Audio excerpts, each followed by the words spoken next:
So বন্ধুরা, সমস্ত আবেদন চলছে। এবার থেকে অনলাইনে কিন্তু পোর্টাল কিন্তু চালু হয়ে গেছে। যারা আবেদন করেছে অফলাইনে তাদের কি হবে, এবার যারা আবেদন করোনি এবার থেকে কিন্তু তোমরা বাড়িতে বসে অথবা ঘরে বসে থেকে কিন্তু অনলাইনে কিন্তু সমস্ত প্রকল্পের জন্য আবেদন করতে পারবে। ঠিক আছে, তো তোমরা ভিডিওটি প্রথম থেকে শেষ পর্যন্ত দেখতে থাকো, তাহলে তোমরা বুঝতে পারবে এবং তোমরা অনলাইনে কিভাবে আবেদন করবে এবং কি কি ডকুমেন্ট লাগবে।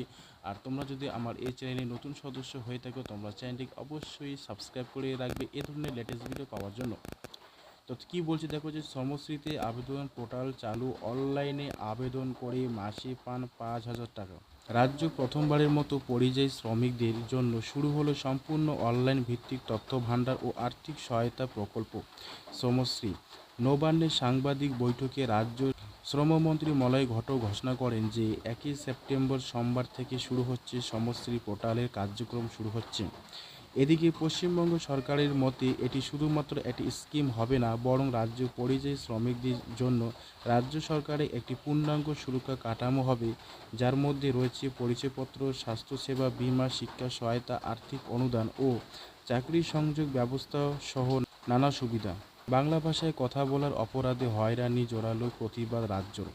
এদিন শ্রমমন্ত্রী মলয় ঘটক জানান, অসম, মহারাষ্ট্র, উড়িষ্যা, হরিয়ানা ও রাজস্থানে বাংলার বহু শ্রমিককে শুধু বাংলা ভাষায় কথা বলার কারণে বাংলাদেশি বলে দাগিয়ে পুলিশি হয়রানি করেছে। বহু শ্রমিককে ডিটেনশন ক্যাম্পে পাঠানো বা জোর করে রাজ্য ছাড়তে বাধ্য করাও হচ্ছে বলে অভিযোগ উঠেছে।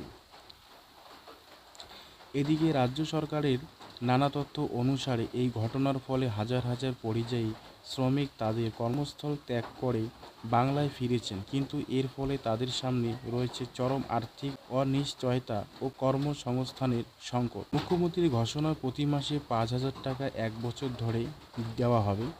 এই প্রেক্ষিতে মুখ্যমন্ত্রী মমতা বন্দ্যোপাধ্যায় ঘোষণা করেন যে যে সমস্ত পরিযায়ী শ্রমিক বাইরে রাজ্য অত্যাচারিত হয়ে ফিরে বাড়ি এসেছেন এবং বর্তমানে কাজহীন রয়েছেন, তাদের জন্য রাজ্য সরকার চালু করল শ্রমশ্রী প্রকল্প। রাজ্য সরকারের এই প্রকল্পের আওতায় প্রতি মাসে 5,000 টাকা করে 1 বছর ধরে এই আর্থিক সহায়তা প্রদান করা হবে। এর উদ্দেশ্য শ্রমিকদের মর্যাদার সঙ্গে জীবিকা ও নির্বাহের সহায়তা প্রদান করা ও রাজ্য নিজের পায়ে দাঁড়ানোর সুযোগ তৈরি করে দেওয়া। 21 আগস্ট থেকে শুরু হয়েছিল অফলাইন আবেদন। এদিকে শ্রমমন্ত্রী জানিয়েছেন, ইতিমধ্যেই 21 আগস্ট 2025 থেকে বিভিন্ন জেলা ও ব্লকে অফলাইনে পদ্ধতিতে আবেদন গ্রহণ প্রক্রিয়া শুরু হয়েছিল। এখন পর্যন্ত 20,000-এর বেশি আবেদনপত্র জমা পড়েছে। অন্যদিকে সোমবার থেকে অনলাইনে সমশ্রী পোর্টাল চালু হওয়ার আবেদন প্রক্রিয়া আরও সহজ ও স্বচ্ছ হতে চলেছে বলে দাবি করেন যারা অফলাইনে আবেদন করেছেন। তাদের আবেদন ধাপে ধাপে অনলাইনে আপলোড করা হবে এবং তাদের পুনরায় আবেদন করার প্রয়োজন নেই।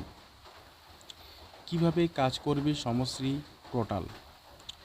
অনলাইনে নিজেদের রেজিস্টার করতে হবে, আবেদনপত্রের বর্তমান অগ্রগতি জানতে পারেন, এরপর প্রাপ্ত সুবিধাগুলি বিস্তারিত তথ্য দেখতে পাবেন, এরপর নিজের প্রোফাইল নথিপত্র আপলোড ও সংশোধন করতে পারবেন, স্কিমে অন্তর্ভুক্ত নানা প্রশিক্ষণ বা কর্মসংস্থান সংক্রান্ত তথ্য জানতে পারবেন। জানানো হয়, এই পোর্টালের মাধ্যমে রাজ্য একটি কেন্দ্রীভূত তথ্য ভাণ্ডার তৈরি করতে চলেছে, যা ভবিষ্যতে পরিযায়ী শ্রমিকদের জন্য সরকারি ও বেসরকারি প্রকল্পে সংযুক্ত হতে সহায়তা করে থাকবে। কি কি সুবিধা পাবেন শ্রমিকরা? মাসিক আর্থিক সহায়তা প্রতি মাসে 5,000 পর্যন্ত পাবেন। পরিচয়পত্র ভেরিফাইড শ্রমিক হিসাবে ইউনিক আইডি দেওয়া হবে। স্বাস্থ্যসেবা, সরকারি হাসপাতাল ও হেলথ ক্যাম্পে বিনামূল্যে চিকিৎসা ব্যবস্থা। বীমা সুবিধা, দুর্ঘটনা বা মৃত্যুজনিত আর্থিক সুরক্ষা দেওয়া হবে। শিক্ষা ও প্রশিক্ষণ, দক্ষতা উন্নয়ন ও কেন্দ্রগুলির মাধ্যমে ট্রেনিং দেওয়া হবে। চাকরি সংযোগ, সরকারি ও বেসরকারি নিয়োগে সংযোগ করা। আবেদন করতে কী লাগবে? আধার কার্ড, ভোটার কার্ড অথবা রেশন কার্ড, আগের কর্মস্থলের তথ্য যদি থাকে, ঠিকানার প্রমাণ, ব্যাংক অ্যাকাউন্টের ডিটেলস, নিজের সাম্প্রতিক ছবি, মোবাইল নম্বর ও ইমেল যদি থাকে। কোথা থেকে আবেদন করবেন? প্রার্থীরা আবেদন করতে পারবেন অনলাইনে অফিসিয়াল পোর্টালের মাধ্যমে, যেটি শ্রম দপ্তরের ওয়েবসাইটে সংযুক্ত থাকবে। আবেদন ফর্ম পূরণ করে নথিপত্র আপলোড করে সাবমিট করলেই আবেদন সম্পূর্ণ হয়ে যাবে। তবে যারা ইন্টারনেট বা স্মার্টফোন স্বচ্ছন্দ নয়, তাদের জন্য ব্লক ও পঞ্চায়েত অফিসে সহায়তা কেন্দ্রে হেল্প ডেস্ক গিয়ে অনলাইনে আবেদন সংক্রান্ত যোগাযোগ করবেন, যেখানে কর্মীরা ফর্ম পূরণে সহায়তা করবেন। সচেতনতা শিবির ক্যাম্পে ও সহযোগিতা। ইতিমধ্যে শ্রম দপ্তরের তরফে রাজ্যের প্রতিটি ব্লক পঞ্চায়েত ও ওয়ার্ড স্তরে সচেতনতা শিবির ও রেজিস্ট্রেশন ক্যাম্প চালু করা হচ্ছে, যাতে প্রত্যন্ত অঞ্চলের শ্রমিকরাও এই প্রকল্পের সুযোগ থেকে বঞ্চিত না হয়ে পড়ে। এই ক্যাম্পগুলোতে অনসাইট নামে নথিভুক্ত নথি যাচাই এবং ট্রেনিং সম্পর্কে ওরিয়েন্টেশন করা যাবে। সবশেষে বলা যায় যে শ্রমশ্রী পোর্টাল ও প্রকল্পের মাধ্যমে রাজ্য সরকার সম্মান ও নিরাপত্তা ও আর্থিক ও স্থিতিশীলতা দেওয়ার চেষ্টা করেছেন। বাংলা থেকে বহু শ্রমিক জীবিকার টানে বাইরের রাজ্য থাকেন, কিন্তু তারা যদি বঞ্চনার শিকার হয়ে ঘরে ফিরে আসেন তবে তাদের পাশে দাঁড়ানো সরকারের দায়িত্বের মধ্যে পড়ে। এই প্রকল্প সেই দায়িত্ব পালনের একটি ধাপ হবে মাত্র। লক্ষাধিক শ্রমিকদের নতুন আশ্রয় হয়ে উঠতে পারে শ্রমশ্রী প্রকল্প বলে অনুমান করা হচ্ছে।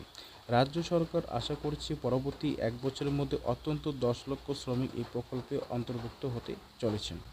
তো বন্ধুরা, তোমরা বুঝতেই পারলেন যে এখানে কী বলা হয়েছে। যদি ভিডিওটি ভালো লাগে তোমরা অবশ্যই তোমার চ্যানেলটি তোমরা সাবস্ক্রাইব করে রাখবে, এবং যদি তোমাদের কিছু বলার থাকে তোমরা আমাকে কমেন্ট করে জানাও, আমি তোমাদের অ্যান্সার দিয়ে দেবো।